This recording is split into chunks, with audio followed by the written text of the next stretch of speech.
Hello everybody, hope you are well. So today we're going to look at something that I've been waiting for pretty much the whole year. I pre-ordered this back in December of last year. It was originally meant to come out early-ish this year, but because of the way I pre-ordered it with something else that wasn't due until later on in the year. It actually hasn't arrived until now because we were waiting for that to come out. It's something that hopefully you'll all find quite interesting. It's a game called Clockwork Aquario. Now this is a collector's edition from a company called Strictly Limited Games, who specialise in taking older or maybe niche or indie games, giving them special edition packages, bonuses for fans, that kind of thing. In this particular case, there's quite an interesting story behind this, because something I like to do when I talk about games on here is not just go into the games that I loved as a kid and maybe grew up with or that I'm interested in now. I like to look at things that maybe have an interesting story behind them, and I think this kind of qualifies as that.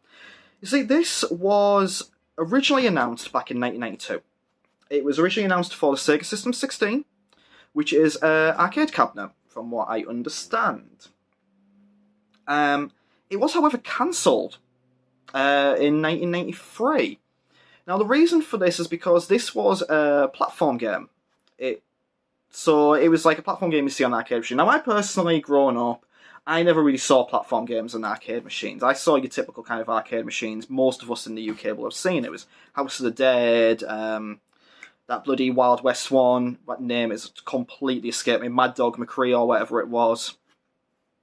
And just the usual assortment of racing games. Maybe arcade fighters as well, like Simpsons, Street Fighter, Virtua Fighter. So I don't remember ever seeing platform games, but having looked at things like MAME recently and seeing it on YouTube, you notice there's quite a lot of platforming games that have been developed for arcade machines, which is a whole world to explore. So this was announced, like I said, 1992, got cancelled in 1993, and the reason for its cancellation was there was some mixed and negative feedback at the time, and also your growing popularity of 3D games as well as the fighting game scene. See, in the early 90s, and I spoke about this a bit, I mentioned something about this about reviewer expectations at certain points, but I suppose in that early 90s period, as 3D was coming in, people were kind of souring on your 2D platformer, because they were sort of the main things at the time, 2D mascot platformers. And video games kind of go in these cycles, so at that point it was oversaturated with platformers. Then, as many of you watching this might know, there's been points where we've been oversaturated with first-person shooters, or MOBAs, or battle royales, and it goes in trends and waves, so that maybe contributed towards this. But anyway, it was cancelled, and it lay dormant. The company developed it, West One, would develop many other games. Something quite interesting, of interest to me, is I found out they actually developed 3 Evangelion games. They developed one called Secret of Evangelion, which was actually, when doing research, the last one they worked on before they kind of went away as a company. But they also worked on 2 variations of the Iron Army Raising Project. So a nice little link there to me personally, I guess. But yeah, the game kind of went away, lay dormant, I guess no one really thought of it. Until Strictly Limited came along with, let me just get this right for my notes, a company called Einin. And Strictly Limited got the rights to it in 2017, and the 2 companies kind of collaborated not only to produce these limited edition box sets, but to complete and modernise the game, bring it to modern platforms, and finally have it see a release. And this is where we stand in 2022. The game's out there. It's been released. It's, from what I understand, had a bit of a mixed reception, but then again, some of these things always do. But, as a point, this actually kind of, again, according to the wiki page, and I don't doubt that it's inaccurate, kind of holds a world record for the longest time from announcement to release. Which is interesting, because I guess so many of them years were not active development. So I don't know where it lands in relation to something like Duke Nukem Forever or Beyond Good and Evil 2, but interesting little fact. So we have it here in this lovely box. You can see there. It's from what I understand, this box is meant to replicate a sort of arcade cabinet thing. But let's have a look inside and see what you get. So I'm just going to open it up. And straight away we get the actual game box itself, which has got game and goodies in there. Let me take away this little cardboard fold out. We get a book here, which is kind of an art book with some information about the game's history and such going forward. And we get a nice little kind of poster here with like kind of basic information as if you're playing on an arcade machine, which I think is really neat. But yeah, this really intrigued me because, like I say, I enjoy things with an interesting story behind them, and I like myself a platformer. They were sort of genre I grew up with. So let's have a look at what's inside this box. So it's a nice little slipcase. I love the artwork here. It's very kind of early 90s. Just that point about West One, you might also recognise them as being the company behind games like Wonder Boy and Monsterland. I believe they were the original company for that. So we got the box here. It's a really nice, really solid box, and it's got this really kind of, I like this in a box when it sort of opens like this. So what do you get inside? What do you get for your money? So this was about, I want to say it was about £70. It was about €70, and I don't have a clue what the exchange rate is on that at the moment, because yeah, it's been a while. And the exchange rate has fluctuated quite a lot recently. That's going to date this video. But let's not talk about that. So what you get one CD, which is the original soundtrack, which is an 18-track soundtrack on there. So that'll be quite good, because these games always had really neat music, like these old platformers. You get a remix soundtrack as well. You get this. Let's try and... So this is like a... This is a coin. I'm not quite sure what that's meant to represent. Maybe it's meant to be like a representing of an arcade token. But it's got the... I don't know if you can see that very well, if that's coming up through well. But it's got like the artwork of the characters embossed on it. It's really, really nice and solid. I love a good kind of collectible like this. Something a little bit unique. The next thing we get is going to require a little bit of assembly. What we have is an acrylic stand and a display. I love the acrylic stands you get with anime franchises.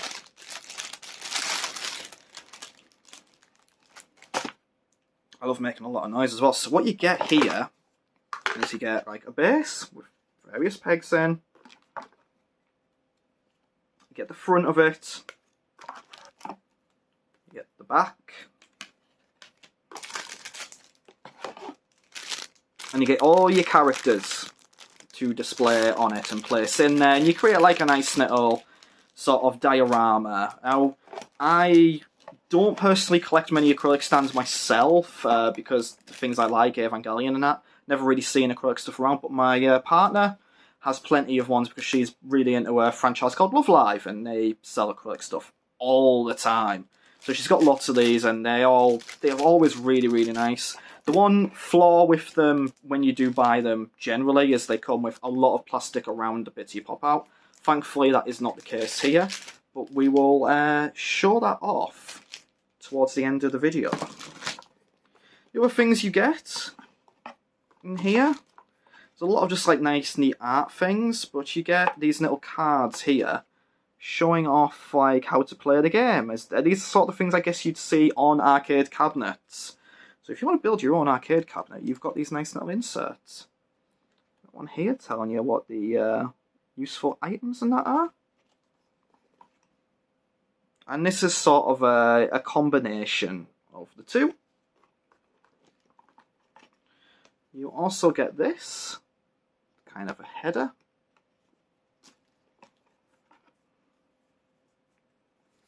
You get these, some art cards of the characters.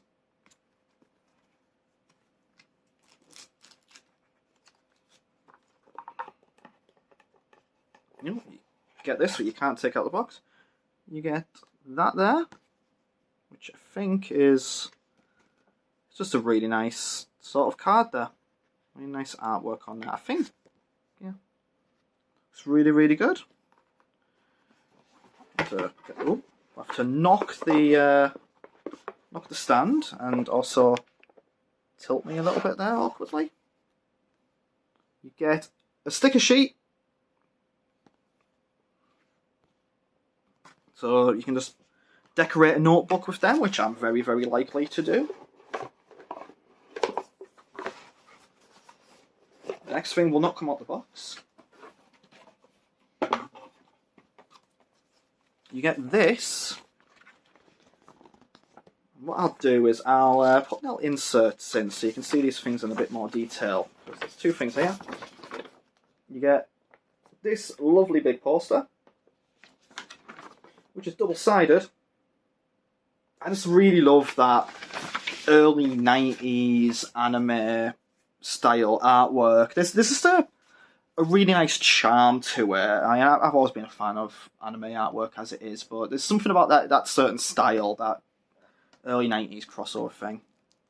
And then, of course, quite importantly to the set, you get the game itself, but who cares about that?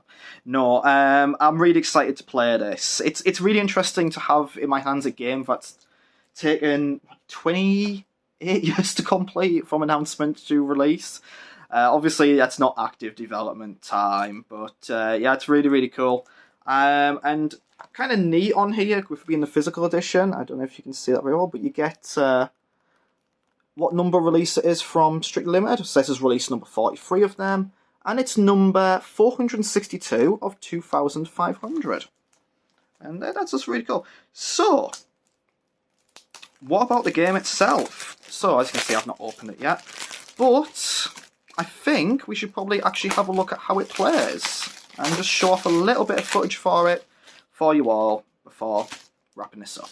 So this is what you'll see when you load the game up. You get a variety of options here.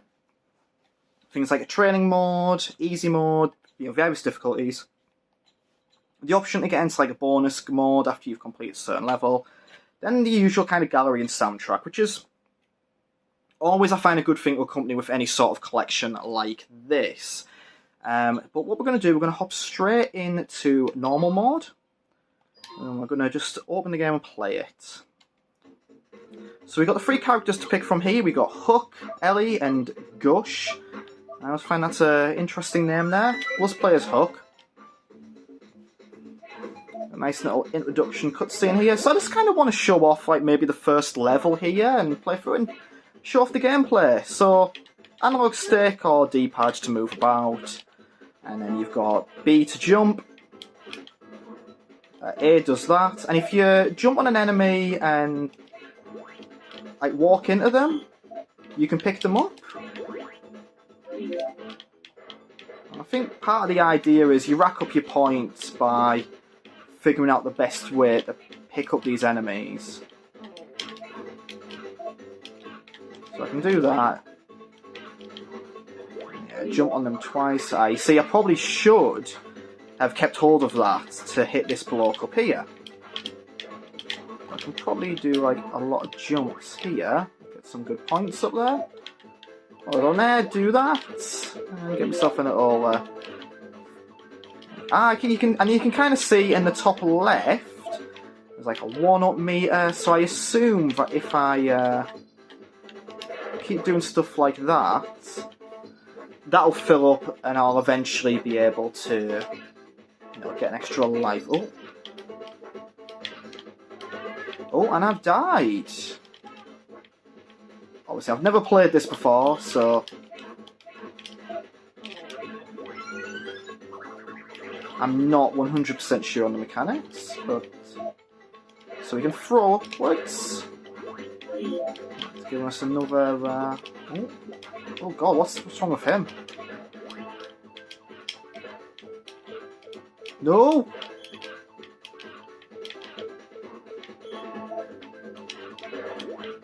I got another gem there. Pick him up, throw him over there. It's really neat, and I can imagine, having a lot of fun with it. It'd be interesting to see this in an arcade situation. Like I say, growing up in the UK, I don't really remember platform games at an arcade. Oh. See if we can stay bouncing up there as long as we want to. Move on to the next section, and we've got this lovely tank here.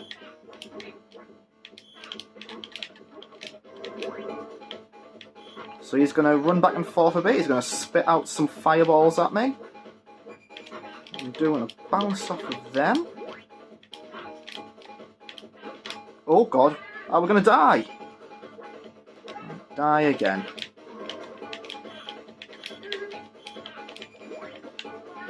Oh god.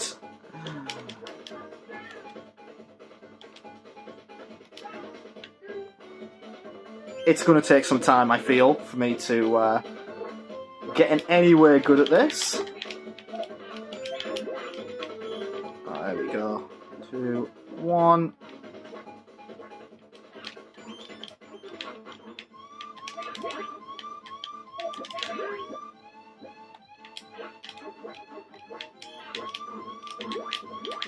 Oh god, he really hit me there. And we've died again. I'm good at games, I promise. Oh, what have I done there?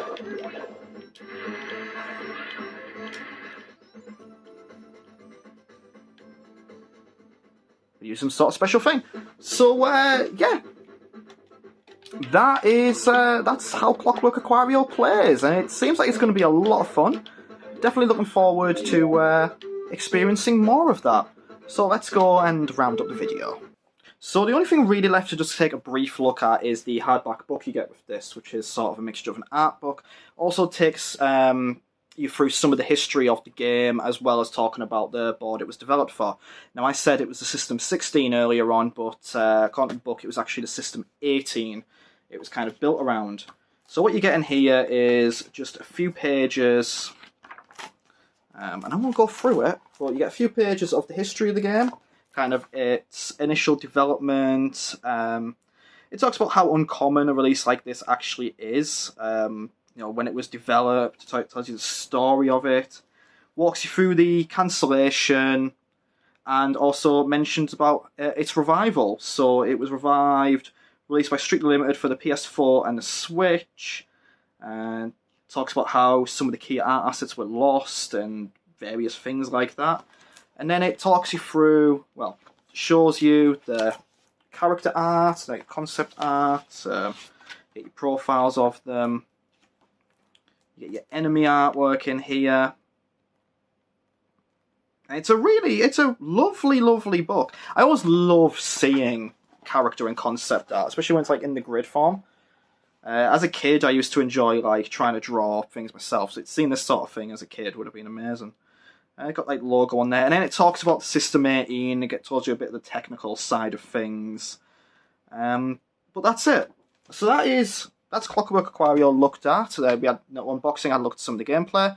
Let me know what you think. Hopefully it's piqued some of your interests to maybe check it out yourself. Obviously, I know the collector's editions are, they're pricey and all that, but I think there are standard physical editions you can get, as well as I think you're able to get this digitally too. So, let me know if you are going to check it out, or if you have already, and let me know what you think. Let me know if there's any other of these sorts of games that might be worth checking out. There's a whole world of these sorts of revived games or niche titles, and I will have one going up on the channel as well when I actually get it, and that's Death Smiles. It's one that I played on the Xbox 360. It's a bullet hell game, but you play as like an anime witch.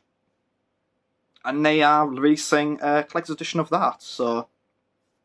Well, they have released it, I'm just waiting for mine to arrive. And then, before the year is out, we'll also have Turrican to look at as well, so we've got a few other of these little boxes to take a look at. But yeah, do let me know what you think. Let me, have a go in the comments below and all that sort of thing. And I shall see you again in a future video. Thank you so much for taking the time to watch this, and goodbye.